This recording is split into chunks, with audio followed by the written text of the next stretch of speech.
Ladies and gentlemen, it's Wednesday. It's the Mattriarchy.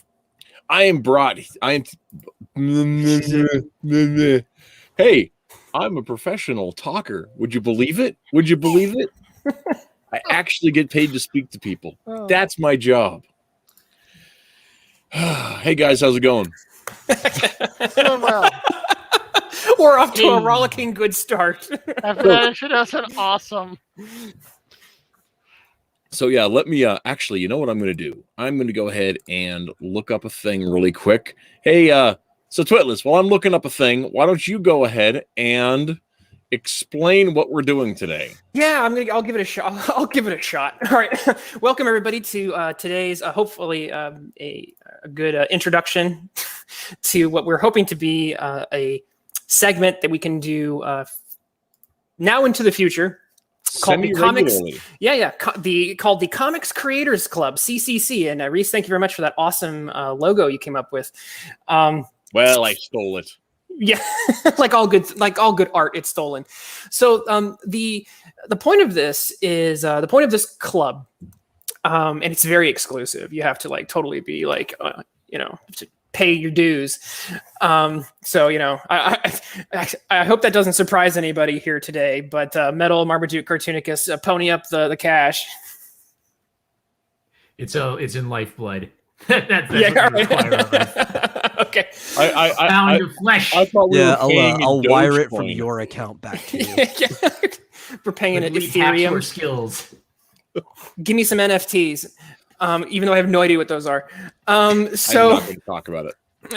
Anyway, so the point of this is to fill a hole in that I thought in comics conversation that I really wanted to see filled. And specifically in Twitless's heart. In my heart, which is the fact that we often talk about our comics, but very much in this sort of pitch kind of way, like we're pitching the work to each other, and not so much where we dive deep into the content and really share it. And so we were doing some conversations where we were going over Gene Yang's work and really diving deep into it. And I was like, we need to do this with our own comics. And so the point of this club is to have kind of a solid panel with with as many people StreamYards will let us have, which I think is 6. But then cycle people in and out and pair works together and then have everybody on the panel read it and then come together and talk about these works with a level of depth that maybe we haven't been doing so when we're just kind of pitching it for maybe a Kickstarter or a crowdfund. And so when I pitched this idea, it was a hole that other people I think also wanted to see filled. And so for those of you who have not done your homework yet, you can actually still read along with us. The links to the works are they're in the chat. And let's see here. I will even try and post them. Right, yeah. So they're in the description, and I think I can repost them again just to make sure that everybody's got them. But we're taking a look today at, let's see, the Metals work called Realms and Relics, which is kind of a piece you did for it was a manga. It was kind of a manga piece, right? Tezuka Manga Contest number 100. Since it was the 100th one, they opened it to the whole world. Oh wow, Nice. awesome! A lot of competition in it. Wow, yeah. How did you do? I did not win, but that was not my goal anyway. Okay. But hey, I mean, I thought I had one of the better pieces from the ones I saw, but there was a lot of really good pieces in it. People all over the world were competing. So I wasn't going to win.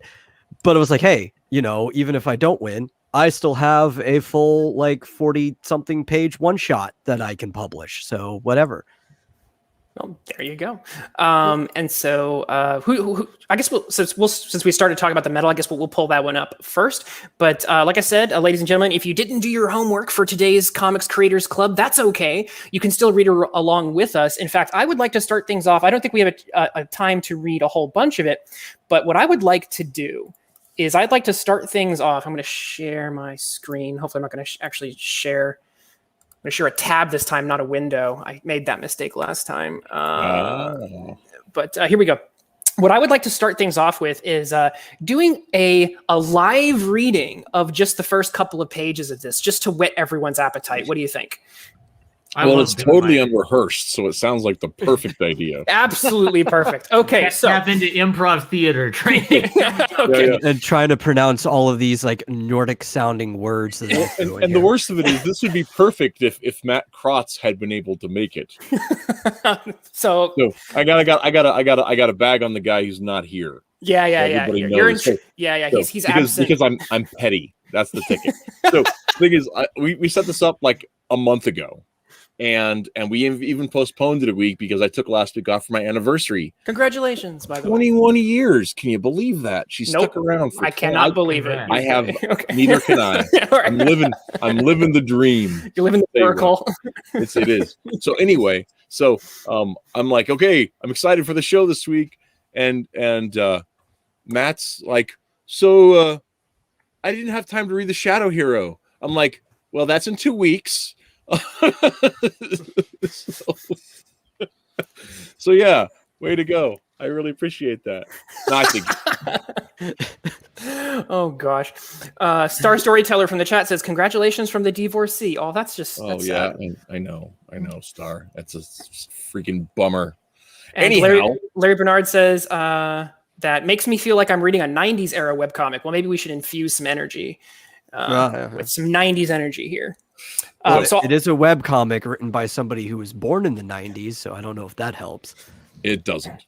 It completely doesn't. But let's start this off. Okay, so I will be I'll be the narrator, and I'll be the lady in the dress. So I need someone else to play at least another role on the first page. So I'm gonna Reese, you're up next on deck, and then Marm, you can pick up the next character. All right.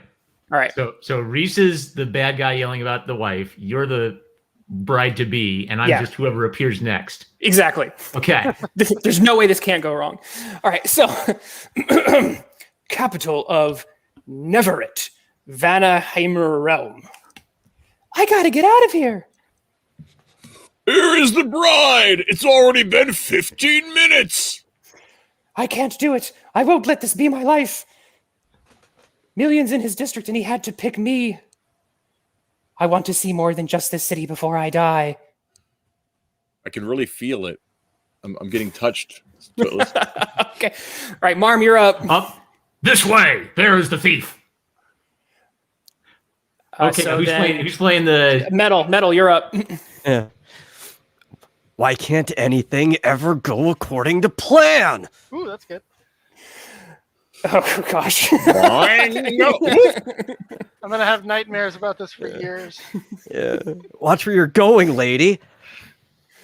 I'm sorry, miss. What are you doing? I don't have time for this.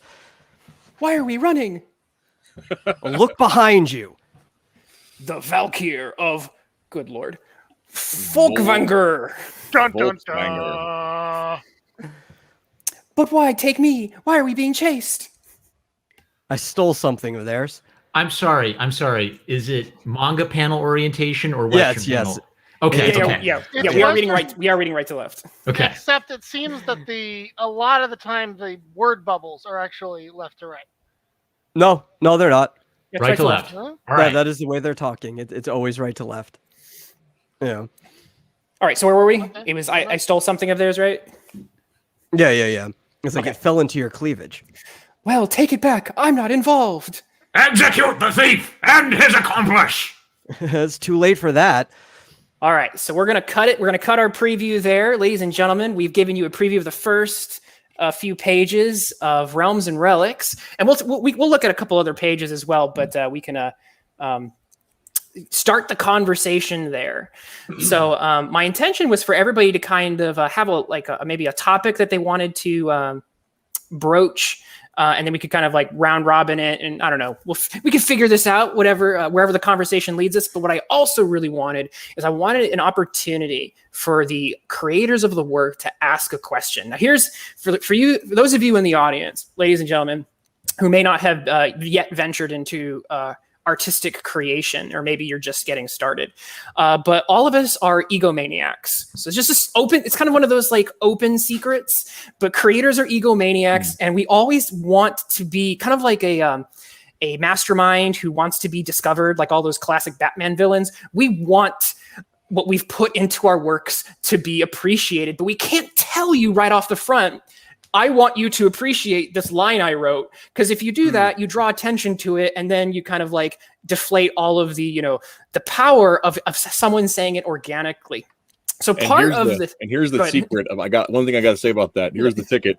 Andrew Clavin, I think, probably said it best. Said there's something desperately wrong about artists, where we there's something that drives a person to want to be seen, and that there's most people, they just want to live life and they're just happy with that.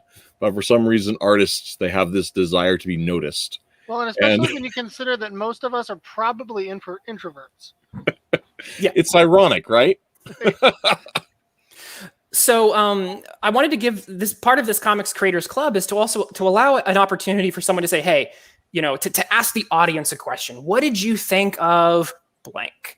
So to kick things off, I'm going to start things off with Metal. Let's talk a little bit about, and this is a thread that I saw with both of the pieces that we're going to talk about today, which is world building. Both of these pieces have some heavy world building in them. So I want you to talk a little bit about, let me see if I can phrase this. What is your process of world building, and what is the world building, the tone you wanted to bring to this piece? Well, I think my process for world building is kind of just, it goes in the name of my stuff in general, which is overall it's X Dynamis Chaos. So my process is kind of just like bringing order to chaos, right? So I've got like always a whole bunch of everything going on at all times, and I'm always trying to think like, how can I piece these things together in some type of coherent way, even if ultimately it only makes sense to me because I'm the only person who has all the pieces. But like, I don't really care too much if everybody has all the pieces, because I don't try to write in a way that you can only enjoy it if you have all the pieces. I'm kind of like that sort of like in medias res kind of guy. And I just like dropping people into a world that's already moving, whether they know what's going on or not. So like all of my world building is I want to clue you in on just enough to give you a taste of what's going on, but to still kind of leave the audience a little confused to the same degree that the characters involved are. Well, you succeeded. I want you to feel like you don't know any more or less than the people that are like on the journey themselves, because I want you to connect with them in some way. Can I speak to that? Because I must confess I misunderstood the homework, and I read all 5 chapters of X Dynamis Chaos so far. That explains the view count on my site for us. Right. So I'm just still kind of like in like a super excited state having read X Dynamis Chaos, because it's sort of like you're doing randomness correctly, where you're not simply introducing randomness.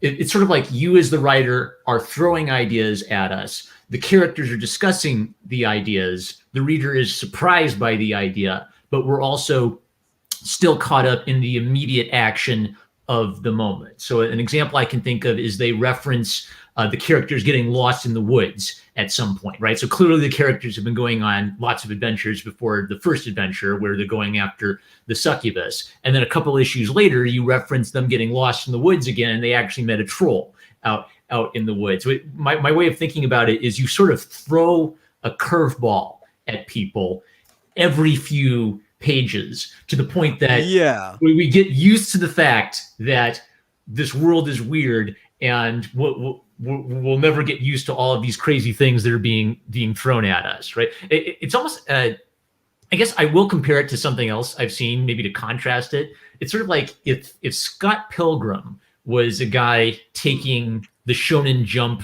writing style and then doing it as kind of like a weird millennial writing style. It's sort of like you're doing a different variation on that, where you're taking the Shonen Jump protagonist, but you're putting him in a different environment, where I don't know, maybe like the weird. So the metal, right? The metal has this like big exuberant fighting energy, but he's also surrounded by kind of like these regular Joes who aren't sure why they hang out with this guy, and they're kind of annoyed at all the adventures he brings them on. Right? It's a very unique.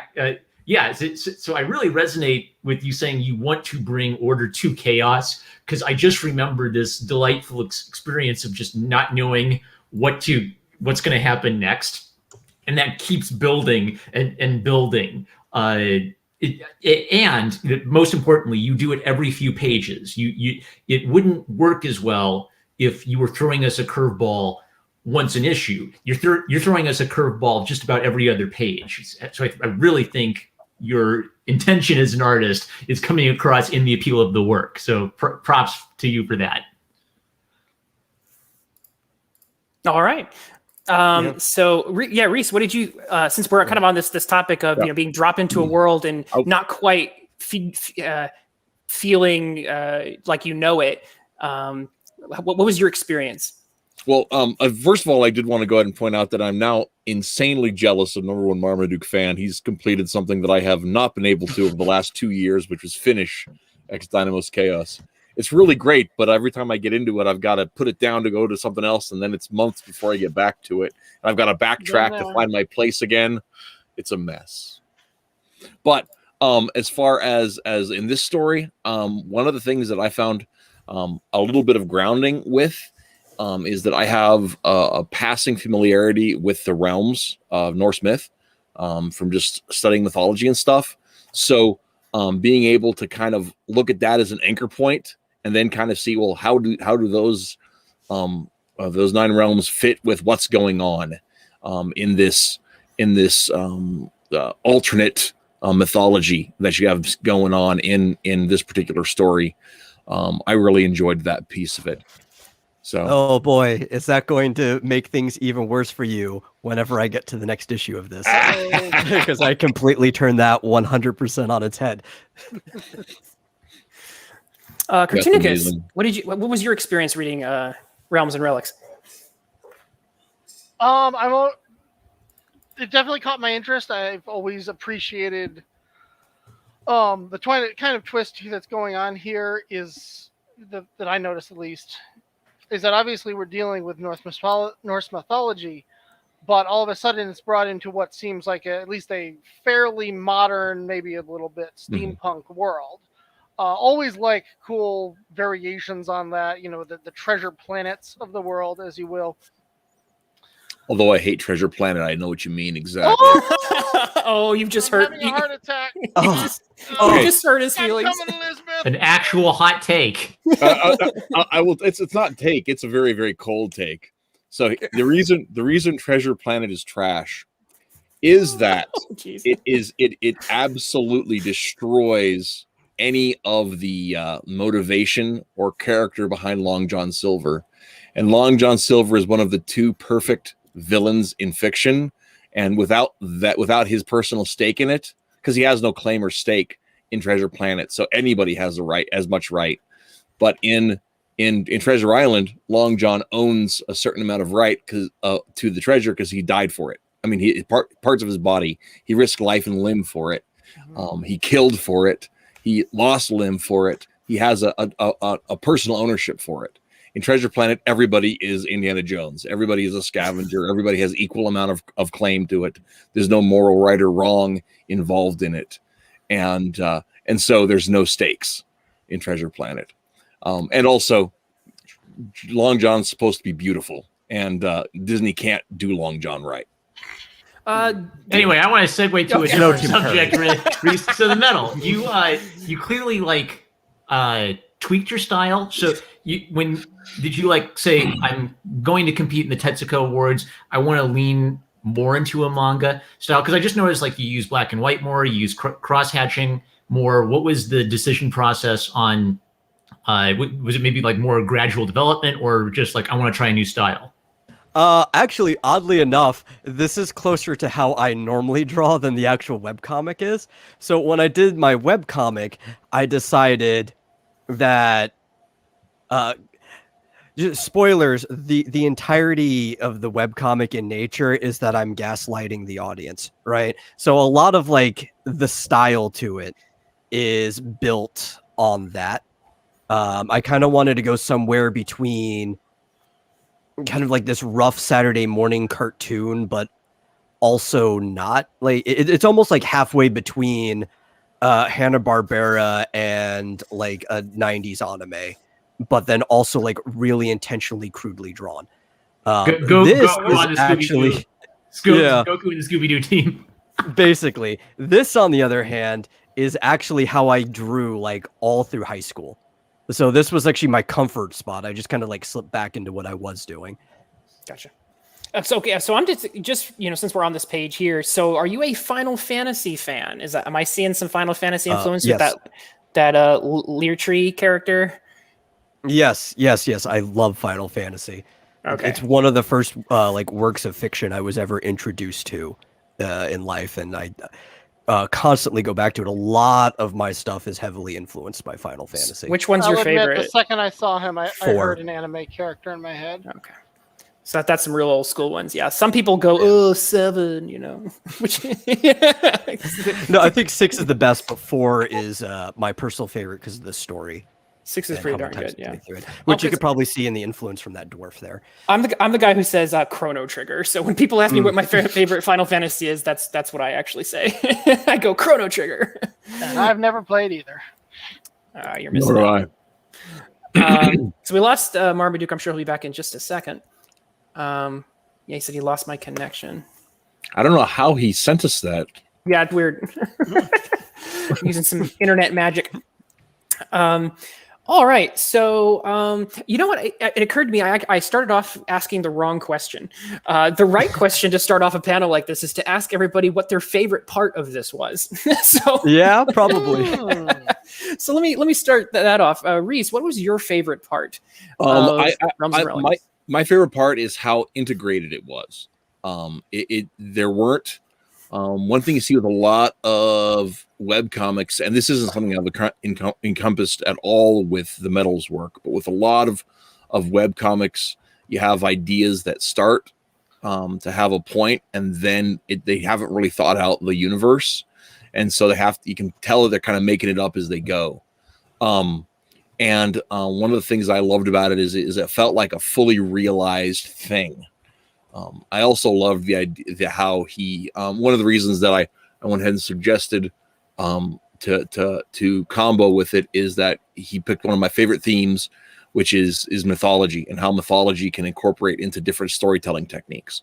I mean, and not techniques, but in storytelling avenues. So the fact that it starts from this mythological base, and yet it's telling a totally unique story. He's not just vamping on, Pyramus and Thisbe. It's its own thing, but it has this familiarity to it. Gotcha. Cartoonicus, what was your favorite part?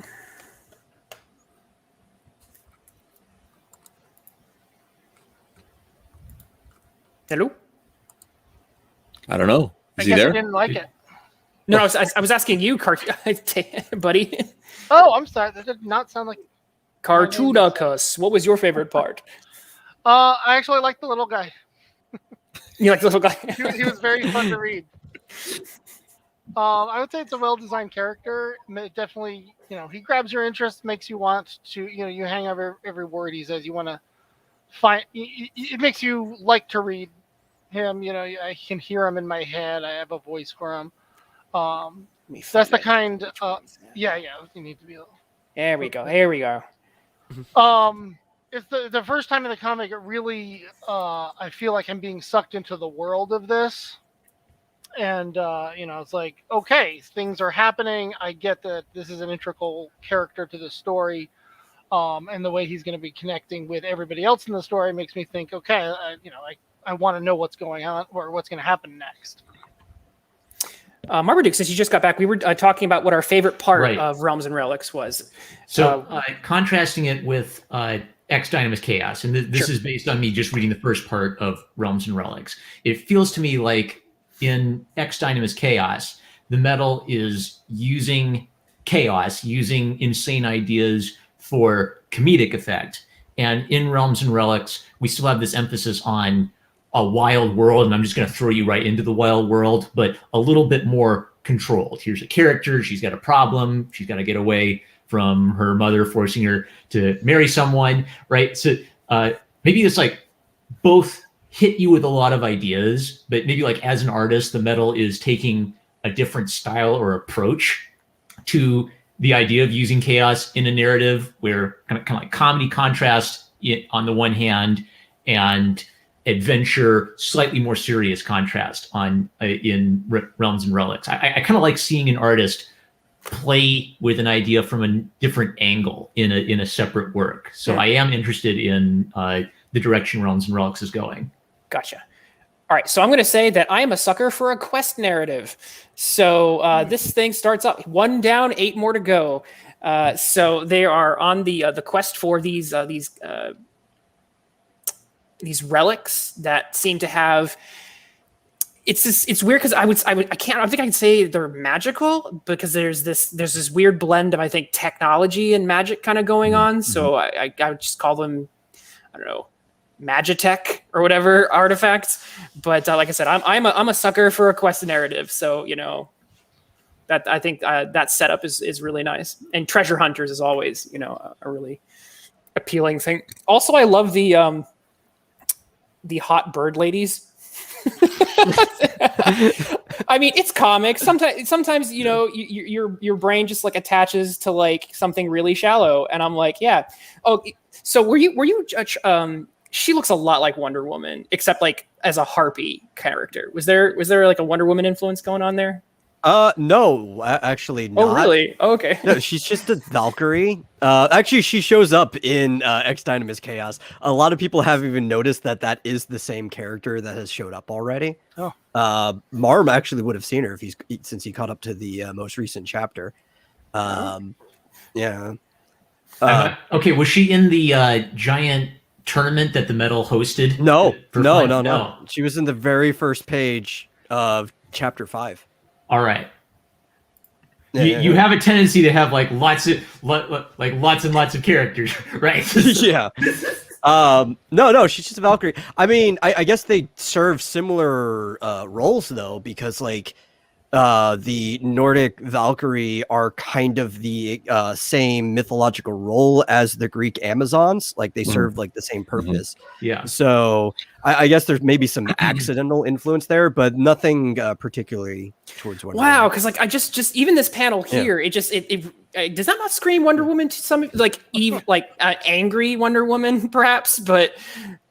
I mean, I kind of maybe in like the costumery, but I kind of picked up the like interest in Yggdrasil and Norse mythology in X Dynamis Chaos. Is that line where he says, "Oh yeah, descendants of Baldur can transform instruments into weapons," right? So I was kind of like, "Oh yeah, of course, Norse mythology exists." So maybe one thing I'm curious about is, will it be other mythologies fighting with Norse mythology, or are you going to use Norse mythology as kind of like a key framing device? Oh no! It's all over the place. Just all right. Yes, more chaos. And that's actually one of the things that I really like too. Is like I said, I love that you're taking something that is known, and then you're doing something incredibly original with it. So it's that so that's really fun. It's just like it's sort of like when with in the Marvel universe where they said, okay, well they're the Norse gods are super aliens, and then if you commit to the bit and you play it through, like I think one of the biggest problems they have is they didn't commit to the bit where they have the real marriage between it, because they don't want to give up their property and let Ragnarok happen finally, But with this, it's familiar enough to be so it gets you into the headspace for it, and so that you're interested enough in it so that you're not starting from ground zero, but at the same time it's not what you're expecting. You're not going to look and here's the death of Baldur on this page. You're not going to be telegraphing that. I like that. Since we're on the Final Fantasy thing, is our let's see here. I'm trying to think. is there, because I know in Final Fantasy there's a character named Sid who's often a mechanic. Yeah. And like, so is that a design playing into your character here? No. No. Okay. All right. No. Well, I'm 0 for 2 on my. I'm 1 for 3 because I nailed the Final Maybe Fantasy he just doesn't know it yet. for Litri. Yeah. Other than that, I'm striking out on the references that I thought I saw. So that's okay. So before we pivot to Panic at the Ren Fair, Metal, what is your question of what did you guys think of blank? Okay, so even Reese brought this up too about how this is kind of like an Encompass thing. A lot of what I do, and I don't know if a lot of people notice it, but I do come from like a novel writing background, is that I put a lot of foreshadowing in my work. And there are like a couple key parts, especially like the ultimate like revelation part was heavily foreshadowed as to how they would solve their problem from the very beginning almost, or even upwards of like a third in. And I'm just wondering if anybody even noticed the foreshadowing that I put in there. I did not notice it at the time, but when we got to the end, I was like, "Oh yeah." So once you'd reveal the trick, I was like, "Oh, of course, that's how he did it." One thing I noticed early on, actually, and was like, "What was that? A typo?" And then later on, they ended up doing that exact same thing. Is when I think it's one of the Valkyrie refers to the guy as he, and he still looks like a she. And I was like, "What?" And then, sure enough, later on, she's asking that exact same question, and it's like, "Oh, okay." So that was clever. Yeah, I actually really dug that as well because, like, the way you wrote, I can't remember the character's name right now, but the dude's dialogue, even when he was, not a dude, he still Eric's, I think. Yeah. Eric's. He spoke like a dude. So, like, at first I had to double check because I got confused because he sounded like a guy. He was saying things like a guy, and then obviously looked like a girl. And I'm like, where is this going on here? And then you play that in as it goes. So yeah, it pops in like several times too, especially like when Kaveria is talking about her backstory. And she's like, you're a woman too, you understand. He's like, well, actually, and then he gets cut off by the Valkyrie coming back. Right. Oh, I missed that part. Yep. All right. I don't think. Let's see. Did I pick up on? I don't think I picked up on the foreshadowing. I think I was just wrapped up in the. I think I might have seen when that line you mentioned, where she's like, "Oh, you're a girl," and he said, "Actually," I think that's where I started getting suspicious. I was like, oh, "Okay." Instead of Chekhov's gun, it's Chekhov's gender swap. Yeah. Well, there actually is kind of like a Chekhov's gun in here as well. And that's when they're in the forge right before they leave. A lot of people, like I've talked to them, they didn't even notice this panel. They just kind of go straight by. And there's a part where he's grabbing a bag from Litri, like a small little sack. It's a single panel that's like right there. Is it this one? Yeah. Sure, yeah. Sure, do you want this? Yeah.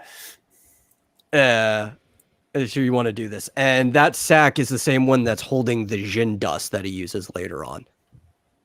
Oh. And a lot of people just like scan right by it and don't even notice that he's grabbing a sack from Litri. Yep, I did too. Oh, that's a nice bit of continuity, though. It's almost like you plan everything out ahead. Oh yeah. This is why you're supposed to read comics more than once. Awesome. Okay, so I think we should potentially pivot to Panic at the Ren Fair. So I'll pull that up, and we can start talking about that one. But thank you very much, Metal, for sharing that Realms and Relics with us. Let me just ask. So I know that you did this for a contest, but then it's as Marmaduke said, it's got some links to your webcomic. So are you going to continue this particular story anytime soon? Is it more just going to be like playing into your broader continuity? Well, a lot of people seem to like this. Actually, some people said they even like it more than the normal webcomic. So it's more what I was straightforward. planning on. It is very straightforward. Yeah. So I could see that people be like, well, I understand where this story's going. Yeah, exactly. Well, I said I'm a sucker for a quest narrative. Here we go. 8 out of the real reason most people have told me is they prefer my black and white art, and it's like that's fair. Oh, okay. I starting like next year, I'll be on a better schedule. Hopefully, it's the way things are looking. And so I'm flowing back into the schedule of a webcomic. I'm thinking X Dynamis Chaos page every Friday, and then alternating every other Monday between this comic and the Pop Rocks. Speaking to the black and white thing, you have a good sense of, I call it painting with black and white, where a lot of, I think, young artists, especially who like the manga style, struggle with certain aspects of it. Like, you have a really solid sense about how to use solid black, solid white, and your grays to emphasize key ideas. So I do kind of like that you have, I don't know, two very different modes that you can work in for stories with two different tones to them. That's because I really like Tite Kubo, and he's been a big inspiration on my work. Who's also really good at that. Oh, that's that's like a master of like understanding black and white specific for composing comics. Really good source. How did Testify find this? Oh, I shared it in a Discord we're both in. Okay. Wait, no. That's not true. That's not true. Just keep swimming. Just keep swimming. That's hilarious. That just cracks me up. Alrighty. So let's pivot to Panic at the Ren Fair. Let's see. Let me stop my screen And there. so I do have to ask, Marm, did you read all of Forces of Good and Evil too? Yeah, I couldn't get. I got through like the first 7 chapters, I think, and I'm digging it. Yeah. So you didn't even get to the story. No, I didn't get to the actual story. I can speak to your work in general. All right. So what I like about Matt Reese's writing style is, oh my gosh. Okay, I actually this looks really very interesting. So background for you people who may not have looked at Forces, and I don't expect people to have. It's 700 pages right now, so it's in the neighborhood of that. So it would be really something to try to go through that in a month. But. Oh yeah, that's like 6 times as long as what I got. So wait, the two burning questions I have is: we're naming the characters Greg, and Chad. Was that a coincidence, or is that a deliberate reference to the memes? It's totally a coincidence. They were named before the memes existed. Okay. And then the second one is this. We named them in 2003. And also created before My Hero Academia. Yes. This is like a time capsule 2020 meme culture before 2020 meme culture existed. It's great. Yeah. So we the Chad and Greg, what it was is my buddy Chris and I were coming up with this idea of what we wanted to do with it. We wanted to do something high school drama, comedy, superheroes, kind of mash it all together. And we knew the characters we wanted. We wanted somebody who was kind of a bully, kind of a jock, kind of a meathead, to go to hero school. And we wanted to send our goody two shoes bookworm to villain school. Right. And we worked with 2 guys that had these similar aspects. They weren't that exactly, but Chad and Greg their names were real people.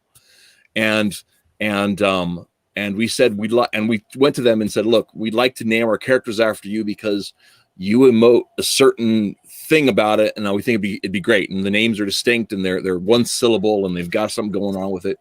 And so that's how they picked the name out. And it was years before those memes existed. In fact, Chad as the thing. When I became aware of the meme, I went to look it up, like how it originated, suburban Chicago in like 2006. So like our comic was hitting the internet in the geographic region not far from where that meme got its start. Back when the internet was a Sure, child. you didn't generate it. Oh, yeah, because nobody. I mean, yeah, who reads your comic, right? Nobody reads my comic.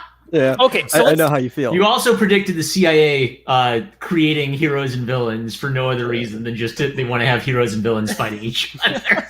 Well, Those always. The Chad thing's pretty funny too, specifically because there's a line in here that like I can get the humor on its own, but then taken into modern context when he's like, I'm this guy who trained all his life versus a Chad, it makes it even funnier now that the memes exist. Right, yeah, it does, yeah, in retrospect. All right, so let's get this show on the this particular show on the road. So I'd like to do what we did last time, which is to read a couple pages. I think that was really fun, completely unrehearsed and off the cuff. So I'm gonna say, if it's okay with everybody, I would like to voice Chuck Svengali. If all that's right, okay. you go. Yeah, all right. So you do him, and then we'll just like we can just go me, Metal, Cartoonicus, and Marmaduke for just who the next characters speak. In the early 1980s, there was a girl. Her name was Betty, and she was the Tinker's daughter. She was a hero, as beautiful as she was brilliant. There was nothing she couldn't build as she battled monsters and aliens and villains alike. Villains like me. I was magic, and she was science, and I think I loved her. I had to have her. But before I could win her, she vanished. No sign, no trace. Scroll down. Oh. And now I see you, lovely Betty. Time has not dimmed your brilliance, and soon, after so long, you will be mine. All right. Romantic. Can I volunteer for Chad? Do it. Oh, go ahead. Dudes, shut up and listen. So this is what you've been doing all summer? Where did you get that sweet holo projector, Greg? So I think we need Cartoonicus. I think you're up. Oh yeah, Cartoonicus, be Greg. Which one? Blonde hair. Yeah. Oh, okay. Right. So in the Super UI archive, excuse me, we found a whole file dedicated to Chad's mom. Turns out she was a legacy hero. Chad's grandpa was the original Tinkerer in the 1940s. I didn't even know I had a grandfather. And she kept all of this as some big secret. Right. So before she took her dad's mantle, she was a teen sidekick for the Technopath, what does that say, Crosswire. That's a new one. Okay. So wait, your mom and your granddad were both paranorms? Yeah, mechanical intuition. Are you kidding, Chad? But I don't even have a... Oh, I can't follow the see. panel. Yeah. Well, Yeah. But I don't even have a hint of powers. Are you kidding, Chad? All summer you've been fixing machines. You have zero business understanding. You've been doing what? It's nothing. I just got lucky a couple of times. Yeah, luck explains building a magleg hoverboard out of scrap. I'm getting a soda. Hi, Betty. Hi, Fran. The boys are out in the treehouse, don't you know?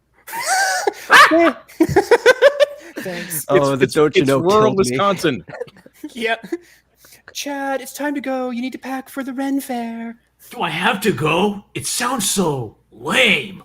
It's an extra credit practicum. It's an honor to be picked, and you will go, young man.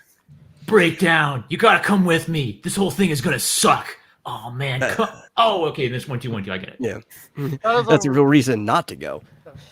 Oh, man. Come on. Do you know who else is gonna be there?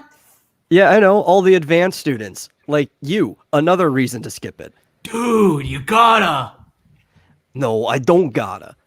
Look, you know my powers make me an outcast. I'm not going to put up with that bull beep just so you're not bored.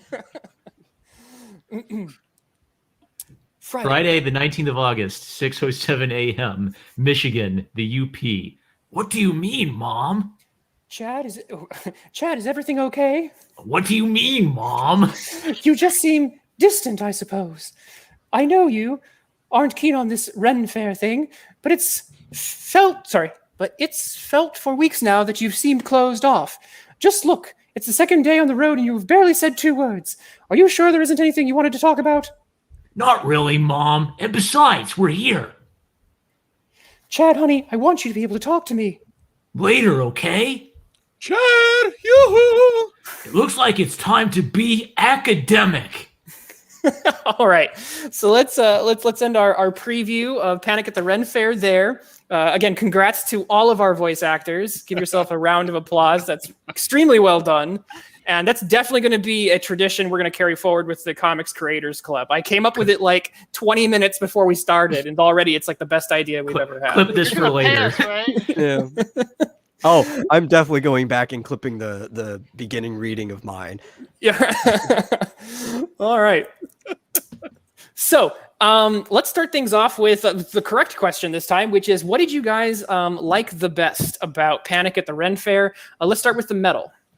Well, the thing I like the best, as Reese probably guessed, is that my favorite character in his comic showed up in this story, and that's Boone. Yeah, Buckskin Boone. We didn't see And him he's yet. great in everything. Awesome. Why do you like Buck? I'll find a scene with Buckskin Boone. Why do you like him so much? Oh, because I don't know, he's such a genuine character. Just like everything about him, he feels like somebody I know, right? He doesn't just feel like some hokey joke. Like everything about him being this country boy and just being like naive to everything going around, just it feels authentic, and I love it. And it's also like the things that he's been in high school for far too long and stuff. And it's like, I think it's time to leave. Just, I don't know. I really like this character from like top to bottom. Yeah. Boone is our love letter to everything we loved and hated about being from rural Nebraska and Wyoming. So, and it was, so, I mean, I'm from out here. My family homesteaded even, and I've lived other places and I've come back. But you know, I'm not going to lie and say like this is the only good place in the world or necessarily the best. It's just my place. So yep. there are things that they're still, it's my place and I love it. So Boone is that. All right, sweet. Cartoonicus, what was your so I'll ask you about Ren Fair, and then Marmaduke, I'll ask you just about what's your favorite thing about Force of Good and Evil so far. But Cartoonicus, what was your favorite part of Ren Fair? Wait, what? Don't you know? That lady saying, being all like, you know, what, Oh, Nebraskan, I guess. I was thinking Canadian at first, but Oh, Wisconsin. Oh, okay. Yeah. Wisconsin. yeah, I'm your mom. Don't you know here? Yeah. Oh, I got. Oh, sorry. So when you first said that, I couldn't hear you, and Sorry. Okay. Yeah, the school that they live in is in rural Wisconsin, but Boone is a boarding school student. So Gotcha. yeah. Marm, what was your favorite part? What's your favorite part of Force of Good and Evil so far? Even though you didn't get to the homework today, young man. I mean, 700. Hey, okay, the Virgin Mad C didn't do the homework and didn't show up. The Chad Marmaduke fan didn't do the homework and showed up to talk about it anyway. All right. He did way more reading than the actual homework. Okay, I know, right? So, that's the part that boggles me mind. I just think, okay, I have to read their comics. I'll go and start at chapter 1. That I'm a stereotypical manga reader. I always want to start at chapter 1. All right, so as I was reading The Forces of Good and Evil, I was thinking, okay, why these two creators? And it's interesting that both of you have really kooky, far out there ideas that you just roll with. So, for example, you know, you already have the idea of a high school for superheroes and supervillains. So that's like, okay, one level of kooky idea. And then the bully kid gets sent to the good guy high school, and the nerdy kid gets sent to the bad guy high school. So that's like second level of idea. And then third level of idea is like the teachers at the hero school and the villain school. Will they just sit and drink coffee and talk about their problems raising their teenage daughter? So it's like the teachers don't even seem to like hate each other that much. They just make the students beat each other up. So it's sort of like you have the crazy idea, and then you keep going with it a level deeper every time. It also benefits a lot, I think, from the snappy dialogue. So there are whole like Twitters devoted to, you know, like comic panels out of context. Like there are a lot of really great individual moments in panels where it's like, yes. It's kind of amazing to me that this sort of precedes internet meme culture because it has a lot of that whammy to it, where individual moments have like this energy to them. It's like Tails Gets Trolled. I am just singing the praises of Tails Gets Trolled recently, but a lot of the reasons that comic gets memed is the drawings have emotion and energy to them, right? Oh, I forgot about Agent Smith. Yeah. Oh, yeah. Smith, Think about yeah. that was my favorite part of the comic, actually. Yep. So a big part of this. So our Agent Smith is based on Hugo Weaving, right? I mean, blatantly based on Hugo Weaving from Matrix, from the first story on. So part of the impetus for this story, which we were in production with for several years between working in the background and everything else, but the part of the impetus for this story was to dress Hugo Weaving as Elrond. That was part of the gag. Yeah, I picked up on that. Anyway, sorry, Marm. So it's all right. That actually kind of like illustrates the point. That illustrates the point well, right? Like in what universe do you see Agent Smythe dressed as Elrond? He's just there. He's just there. Go with it. Okay. All right, one more thing that really stood out to me was there's this great moment in the early chapters where Greg is talking to Tattoo and he says, well, everybody beats me up constantly. I want to die. How come you haven't beat me up yet? Because you're just constantly killing people. And Tattoo makes a point that, well, you're real. You clearly don't belong here, but you work really hard and you try. So I respect that. It's the fake villains who are kind of like putting on a false face that I can't stand and want to kill and turn into Tattoo. So even as I'm saying that, it's like there's a genuine human moment in the context of this absurdity. That's what we go for. Probably help if I unmuted. All right. So, my. What were you saying behind our backs, Logan? All the pearls of wisdom that you've missed, and I will never say them again. No. Thank you for all that input, panel. So I'm going to say two things. So there is a lot of this. I've read some of the early Forces of Good and Evil, and then we're jumping kind of I don't know if this is the middle exactly, but it's further along. Yeah, this is the end of what's done so far. Okay, There's the senior year to happen yet that only exists in my own mind. So there's a lot of characters here, and occasionally that got me a little lost. I'm not going to lie, but I will say there are two characters that really stood out to me that I really liked. And one of them is this guy here. It's Efor. Yeah, Ivor. Yep. Ivor. And there's a couple scenes that, and I'm going to find them in a moment, that were really clever for comics composition. And let me see. But before we get to that, the other thing that I really liked, this character Jay, he's got, I think, some sort of telekinetic kind of powers, I think. Well, they're momentum powers, actually. And I gotta say, like, he's not my character. Oh, really? Right. Now, there was an old webcomic called Broccoli Top that existed for like a couple of years back in 2004, 2005. Who's a friend of a friend, and I ran across his comic and I loved it so much. I reached out to the guy and I said, I'm doing this comic that involves all of these schools coming together. You've got this manga themed manga trope high school. Can I borrow your characters? Oh. And he's like, well, I haven't done anything with them in a decade, so sure. And I talked about some of the lore that he hadn't gotten to in his comic and worked some of that into here and stuff. So it was a lot of fun, and it was a real pleasure to work on it. Dude goes by Splice Stream on Twitter, and he does video game streaming and stuff on his off time. But yeah, it was a huge honor to be able to use his characters here. That explains a little bit of what I saw happening, but this is something I appreciated.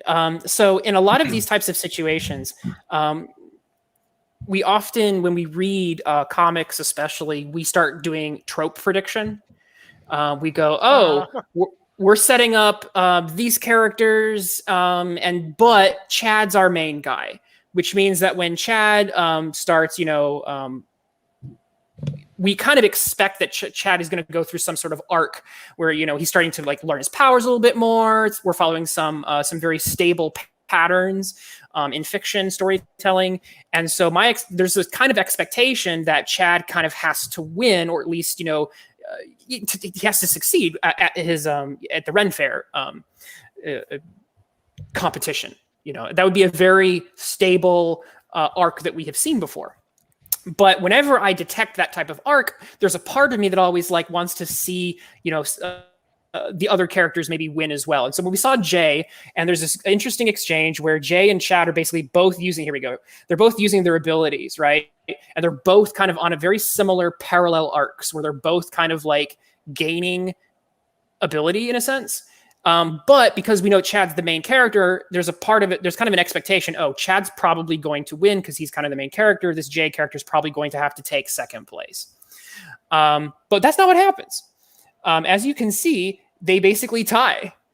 And so Chad does not emerge victorious because he's the main character. And he doesn't necessarily just lose, but he kind of meets his opponent, who's kind of equally, I think, as a protagonist. And obviously that's what I think is very interesting, because you just explained he is in fact a protagonist of his own comic that you have borrowed. And so you treated that very well and handled that pretty well, because some people might have, again, just, this is my main character, he has to win. No, you handled that really well. I liked that. So that was a really cool standout moment. And then the one for comics, here it is. This is a really cool panel I wanted to bring up. So E4 seems to have, he seems to be very magically attuned. He seems to have special senses. He can kind of pick up some of the shenanigans that Svengali is kind of dropping down on the Ren Fair. And I like this panel because Svengali is transparent. He's kind of like a ghost or a spirit form. He's astral immaterial plane at this point. Yeah, yes. yeah.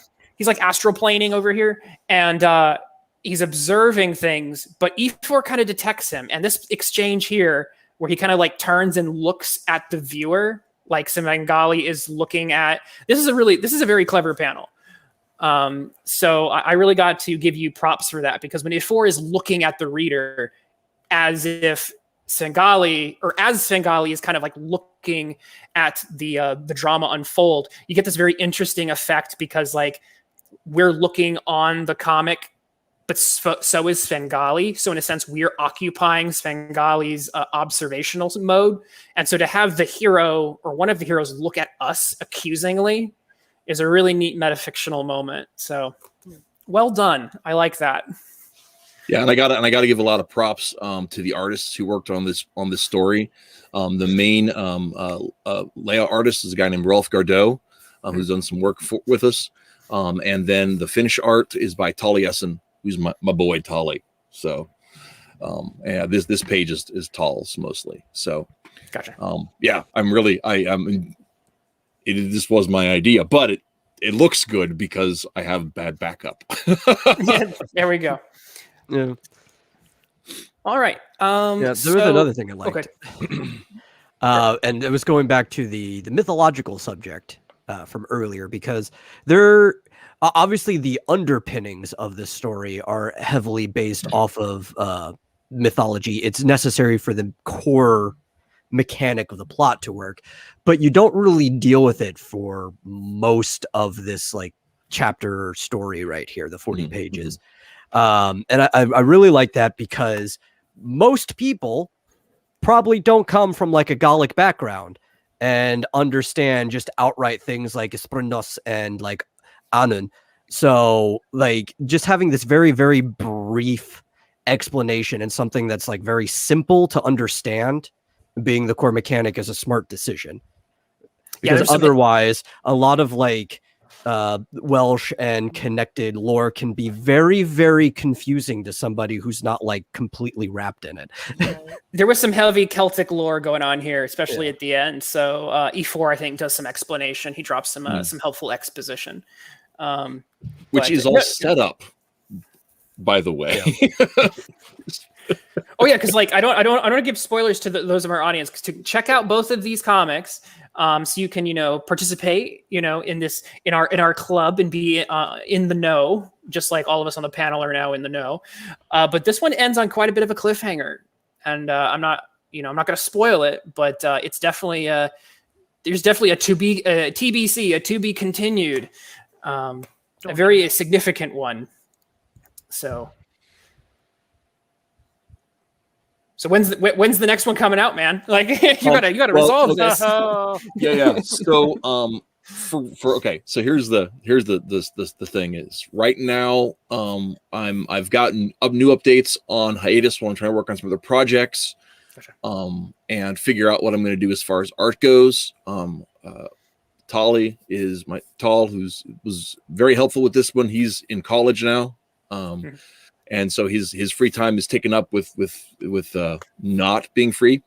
And Rolf is just not available right now. So I'm going to probably look to draw it myself, which is going to be interesting. But it's also down the road a little bit as far as the thing goes. The very next story that I want to do with this is Homecoming. That is actually about Jagged Princess. And she's dealing with stuff going on at school and politics at the villain school where she attends, while Chad is distracted, trying to deal with the repercussions from this story. And so it's kind of her time to have her entirely free voice, which is going to be fun. And then the next story that I'm going to planning on doing is called Ghosts, and it is going to be a tattoo centric story.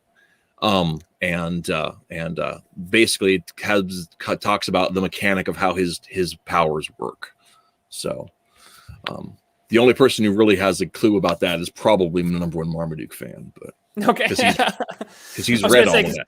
Yeah, I was gonna say I have not read all of that, so some of those I was not getting. Now I will say this, because I have read Zing 1 and 2. There were certain things I did pick up. So like the Tinker.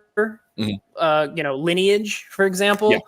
That was something that I'd seen played out before. So there were certain kind of things. And again, Zing is I think I really like Zing. It's the Ideal Comics printed anthology series. Yeah. Sorry.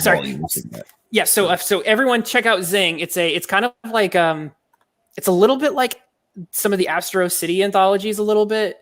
All these different characters who have their own backgrounds, mythology, lore, and they just kind of like tell stories from this established that you haven't necessarily read. So it comes with pre-made lore in a sense, and some very interesting anthologized stories of very different types, some of which border on almost horror, I think, and others who are stray into comedy, and some that are just kind of straight superhero fare. So something for everyone.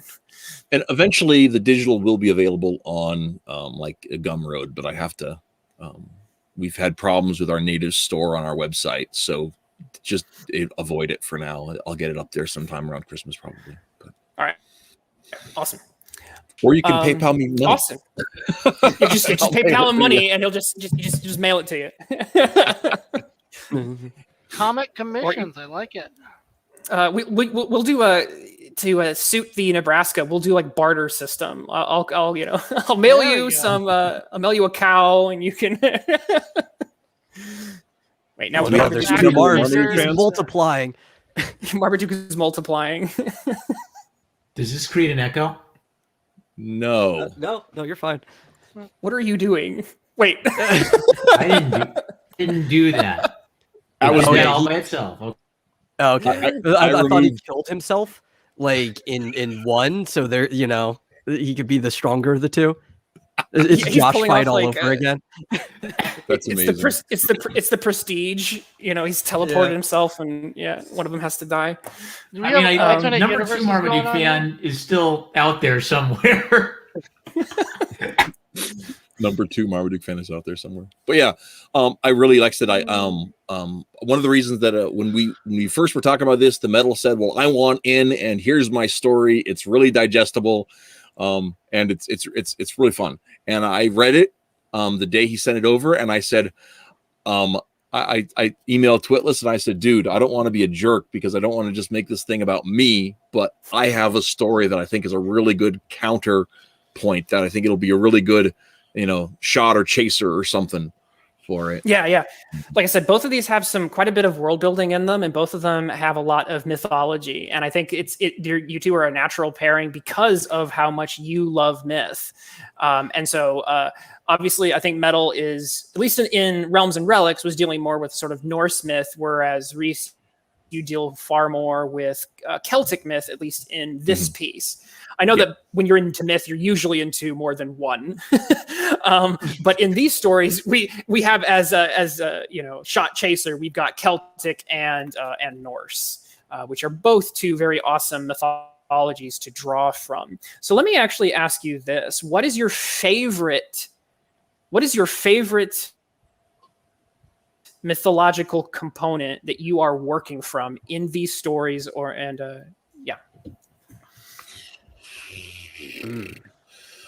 My favorite mythological component is the nature of the Celtic hero, which is a different cycle than your European or classical hero. And the biggest thing that sets the Celtic hero aside is that the Celtic hero is favored by the gods because he conquers, because he wins, he doesn't win because he's favored. Right. And so that's probably my favorite element, because I think it reflects a bigger truth about society, in a way that that aligns very well with the American ideal of independence, of the self-made man, of the frontier hero. So because that's so important to me on a philosophical level, then to see that has a place in a mythological cycle it's something I dig on. So that's probably my favorite aspect of it, and I think it's a natural fit for the kind of hero stories I want to tell. You're a McCool fan, aren't you? What? I said you're a fan of McCool, aren't you? I was going to ask about Finn McCool, yeah. Definitely on the list. All right, so maybe related. So when I was like a kid and I thought, I'll get into Irish myth, right? Like there were 2 dinky books at my library about Finn McCool. So maybe like a question is, how do you get into this stuff? And, do you have to like go get the old Gaelic book and translate it yourself? Or do you the first thing you type in is you learn how to spell Caholen, and that will get you like started with it. Good Lord. Yeah. That's actually what I would my first introduction into kind of taking it seriously, especially from the Welsh stuff, was to look at Lady Charlotte Guest's translation of the Mabinogion, and kind of to look at how those types interact. And that was kind of the first step. But there are, and this is one thing crazy too, is like when I was a kid and I was trying to seek out fairy stories and mythologies and all that kind of stuff, from the British Isles, it was harder to find stuff. But thanks to the internet, it's easier to look at sources. And you can also look at, there's a lot of really good scholarly pieces that have been written about the stories that other people have gone to the trouble of translating. So then you can also, if you get really snobby, you can, look at people arguing about the translations themselves too. So that's fun. One more.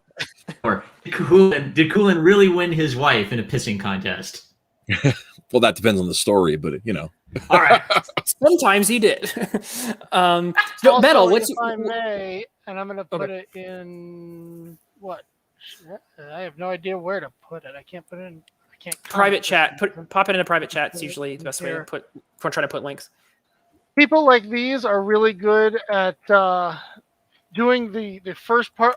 Basically, starting out by doing all the homework for you and simplifying it into a way that makes you decide, yeah, I want to pursue checking that out. Thank you. Metal, what is your favorite part of Norse myth that you're bringing to bear in Realms and Relics?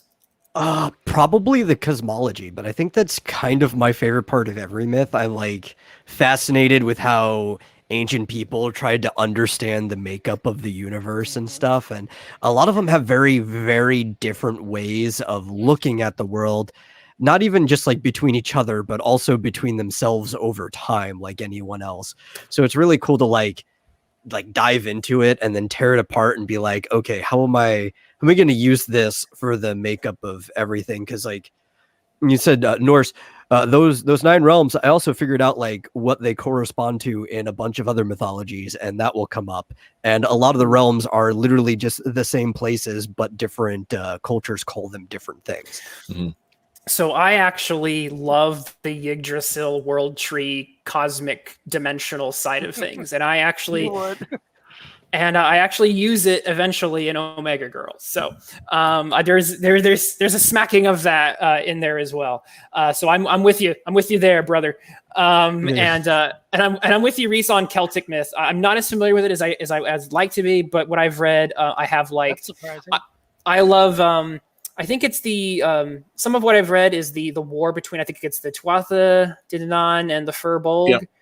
And I think it's Baelor, who basically has like a laser. Baelor the One Eye. Yeah. Is the king of the Firbolg or the Fomorians, depending on your version of the legends. Yeah. Yeah. In fact, the Fomorians in our universe, the Fomorians are a whole race of beings that were driven underwater by the Tuatha De Danann and became an underwater race that pop up every once again. In fact, this aquatic gal here is she's part Fomorian and part Aquarian. So she's a hybrid between the alien, our aquatic aliens, the Aquarians, and our underwater magic people, the Fomorians. What do you know? I just stumbled into that. I just loved that when I was reading about Baelor, it was like reading superhero fiction. It was like, and Baelor totally has like laser eye, and I'm like, this is like BC, and they have like characters with laser eyes, and I'm like, there really is something about superheroes that is eternal, isn't it? And when you think about the Silver Hand, right? I mean, like that whole thing is like, the man was wounded and made unworthy to be a king because he was one-armed and he wasn't a complete person. He couldn't live up to the ideal of what a man should be. And so, he crafts a magic silver arm to replace it so he can be whole again and fill the role that his no good brother ruined for the kingdom. So there's it really is interesting how myth does kind of translate there. Not to mention they invented adamantium. So I want to throw a idea out there. I think it's what's his name? Is it Neil Gaiman? So there's this kind of like whole subset of mainstream comics writers who have the thesis that superheroes are the modern American mythology characters, right? And I'm not too sure I'm down with this line of reasoning. It feels a little pretentious to like create a character yesterday and then start comparing it to mythological characters from 2,000 years ago, right? But so it's like, where do we get our ideas from? I mean, what my thought is, like, are superheroes, like, is it a fair comparison to call superheroes the modern mythological characters? And is there a way to mine myth without being pretentious about it? I guess. See, and this comes back to something that I think that they are, but I think it's like, I think most people, and this is going to make me sound super pretentious, I think most people don't really understand like the function of myth, right? So people think about myth like it's a Marvel movie, right? But while Marvel Comics, I think, has mythic elements to it, a myth is about explaining reality. It's about explaining the unexplainable things about our reality that are definitely extant but are not physical. It can't be proven. And I think that stuff exists within superhero fiction, but Disney just kills all of that. So that doesn't exist in pop culture in a lot of the ways. You have to really dig to make that happen. But people think of it as just like, it's just like a soap where all these characters are doing all of these things. And no, it's a myth is about explaining, why do we love and why do we fight for power and, what is forgiveness?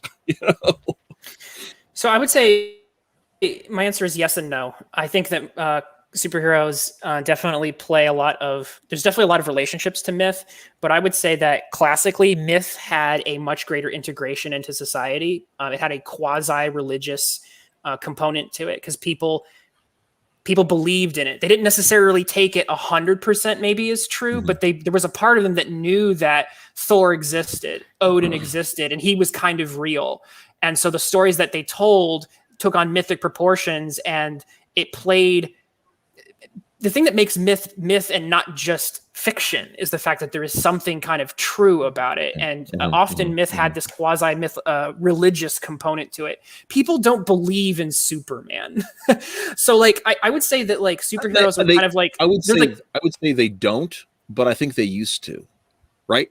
So not in a religious sense. Well, no, not in a religious He may be sense. making a point though. Well, I mean, that's is Superman different for a 1930s kid than for a 2020s kid? Probably, yeah, probably. Well, and it's just like, you know, like, I mean, people joined the military because of G.I. Joe. People joined the military because of Captain America. People have laid down their lives. People invented the cell phone because of Star Trek, right? I mean, like there are things in fiction that inspire us to build the future.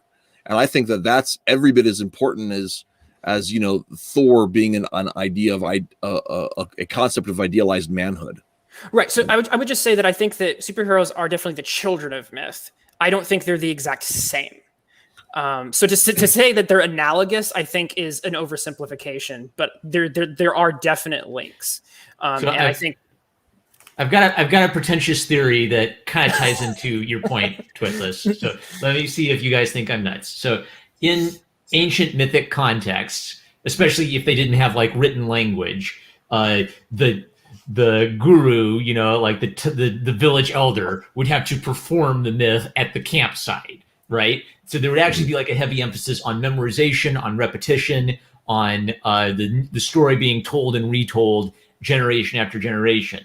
In our context, there's an emphasis on writing down and publishing, which is much more individualistic. It's much more you craft a work and you put it out into the world. So I think a lot of modern comics, like especially the big two, have moved more and more in the direction of emphasizing polish, and maybe moved farther away from what I call like the kooky aspect of old superheroes. And so, you know, like people, you know, make memes of like, oh, there used to be this goofy supervillain who would rip off his arm and bang people over the head, right? So my feeling is the farther back you go in the comics industry, the weirder and more wild it gets, because it's more about, it's more like having an idea and crafting and cranking it out. And especially since the 2000s, I feel like we've moved in the direction of comics are a TV script in the format of a comic book. So that's my weird train of consciousness, trying to connect it to your maybe like ancient myth, modern storytelling contrast. That's going to take some thinking. I want to make sure that we reach out to chat here real fast. We have the Bunderdome saying his favorite myth is the Punisher. I think he's having a laugh at us. Because isn't your favorite superhero Miss Marvel? Because Common America is the perfection. She's the Miss Marvel that we should have and don't anymore. Yeah. Well, I know Miss Marvel was my favorite one until they ruined Carol Danvers. Yeah. And then secondly, speaking about the weird and the wacky, I got to share Spring Thing, ladies and gentlemen. Spring Thing. And then we got to get to a question by Dominic Powell brought up. Okay, so we've got. Oh wait, you. Okay. But with the boxing glove arrow, just like the good old archers used to have. Dominic Powell says the fair folk. I'm assuming we're talking about the like the Celtic version of the fair folk, right? Or fairy folk are complex. Like are complex mystical beings who have different ranges of morality. They're not like how they're portrayed in media. What are your thoughts, panel, on this? I think that fairies of all kinds represent the concept of the immortality of the soul. That there's something about us that is beyond us, and that because of that, we are all different in our morality to one extent or another. And so I think that those represent that as well, recognize that as well. Yeah, I kind of agree. I think especially when you name one, because there's like all kinds of different like divisions and stuff. Mm-hmm. That once something gets named and given a form, a lot of time it represents one particular aspect of the person.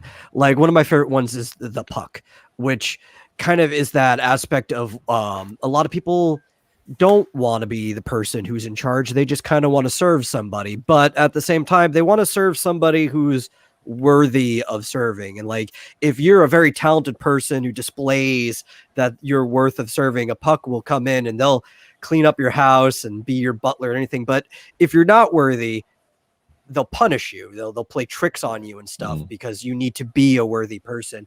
And like each individual one will always have like some type of aspect that's like the extremes of the human nature. And great example, if you want a really accessible introduction into the concept of the puck or the puka or the buka, go watch Harvey. Harvey is a wonderful. I love that movie. Concept. It's wonderful. But it's only the Harvey is a particularly kind buka. So yes, careful. I mean, answer how to can that, you not be kind to Jimmy Stewart, right? I mean, you can if he's in The Thin Man. Oh. My answer to that is I think the thing that makes fairy very interesting is the fact that because it's its own realm, it has its own rules, including its moral ones.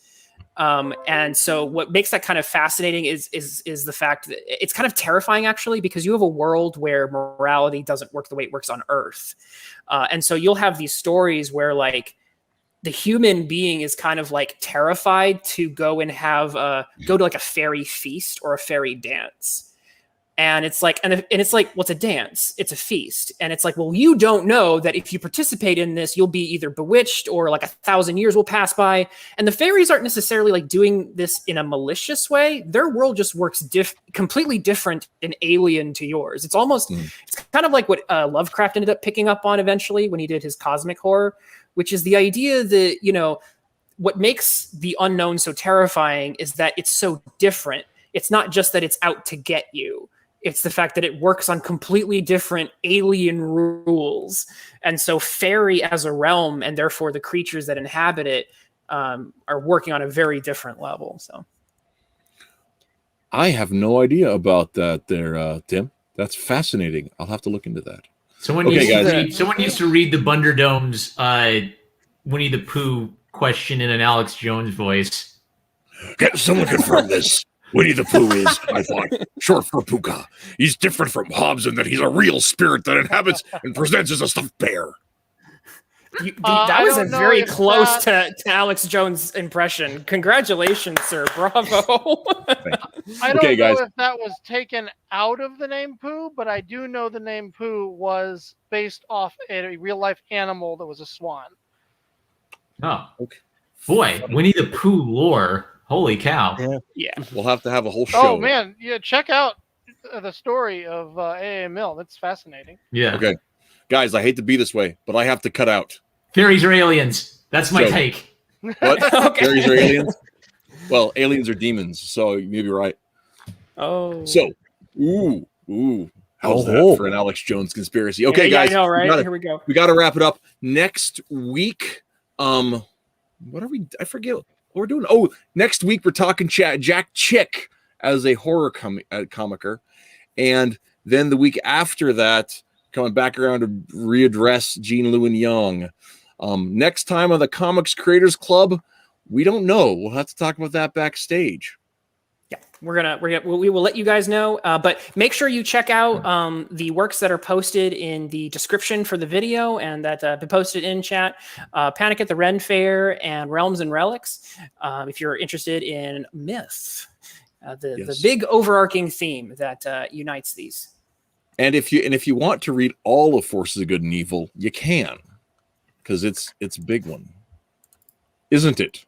Number one Marmaduke fan. War and Peace. Yeah. I'm He'll let Charlie you know Brown when he trying to read finishes. War and Peace for his book report. Yeah, there you go. So we're going to call it there, though, guys. Thanks for coming on. Sorry to cut everybody off there short, but I have to get gone. So we will catch you all next time. Until, keep reading comics. Bye-bye. Bye. Stay tuned.